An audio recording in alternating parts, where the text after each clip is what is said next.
Hello students, in this video I am going to explain the poem Siren Song. It is written by Margaret Atwood, who is a Canadian writer. She was born in 1939.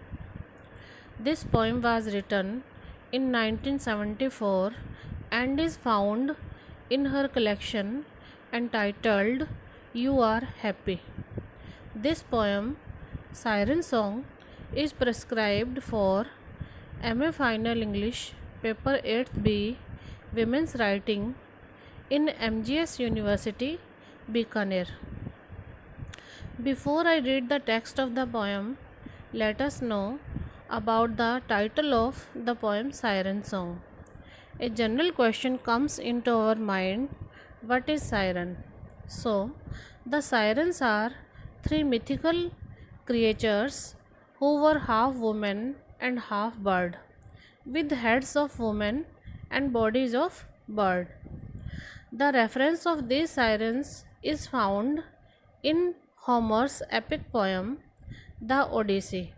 Homer is a Greek poet. So the sirens who are half woman and half bird are three or trio in numbers. It is said that they sit on an island and sing a song. The song sung by them is fatal or dangerous.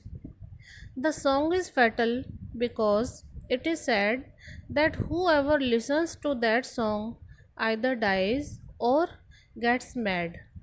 It means if the person who listens to that song is alive, he does not remain in a condition to explain about it to anyone. But in spite of that, the sailors get attracted towards the song. Margaret Atwood describes the poem through the siren's perspectives. Students can notice that the poem is written in three line stanzas and there are 9 stanzas in the poem, and the poem is of 27 lines. The poem is written in simple language. It is easy to understand, but it has deeper implications in its theme. The poetess uses the literary device enjambment, that is, to move on the next line or the next stanza without comma or punctuation.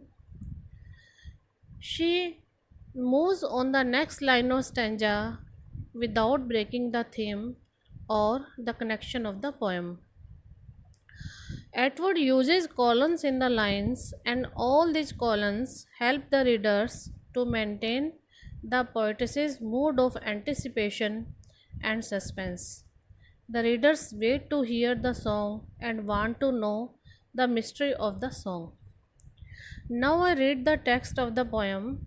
It would make the students understand the poem in a better way. The first stanza is: this is the one song everyone would like to learn, the song that is irresistible. In the first stanza, the poetess or the speaker says that the siren's song is of such type that everyone who goes there near to the island where sirens are sitting would like to listen the song of the sirens. The song of the sirens is so appealing, so attracting, so enchanting that no one can avoid to listen to it. The second stanza is the song that forces men to leap overboard in squadrons, even though they see the beached skulls. The poetess says that this song is of such type that when the men listen to it, it forces them to leap overboard or the ship, whether they are in armed forces or in groups. The men who listen to that song lose their minds over the song and begin to leap on the ship, even though They see the island or the beach full of skulls of the dead persons. From this stanza, we, the readers, understand that this is not an ordinary song. There is definitely something enchanting or magical in the song. This song puts on the listeners some sort of spell or magical influence that they either lose their mental balance and begin to jump on the ship or die. The third stanza is the song nobody knows because anyone who has heard it is dead and the others can't remember. In this stanza, the poetess or the speaker says that this is such a song about which nobody knows, and who has heard it is dead or he cannot remember the song. So, here the readers are also curious to know what is this song, what is said in this song, what is said in this song to the sailors, why is it so fatal or dangerous to the listeners. The next stanza is, shall I tell you the secret? And if I do, will you get me out of this bird suit?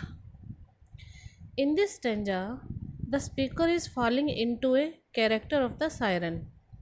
The siren seduces the readers as they seduced all those dead sailors. The speaker presents, or the poetess presents, a subtle shift in the speaker's tone and purpose of the speaker. Instead of talking about the mysterious song, the speaker focuses more on the talking to the readers. In this stanza, the song is not so important as the readers are. The speaker, as a siren, focuses more on the readers as how they can get her out of that bird's outfit. The siren is offering a deal to the readers that if she tells what the readers want to know, they will need to get her out of that bird suit or uniform that is a pain to her to wear. In this way, the siren is flattering to the readers to help her to get rid of that bird's outfit. So the poem at this point becomes more personalized and special as the readers can make a deal with the siren if she keeps flattering them. So I end the poem. So I end the video of this poem here. The remaining part of the poem will be explained in the next video. Thank you.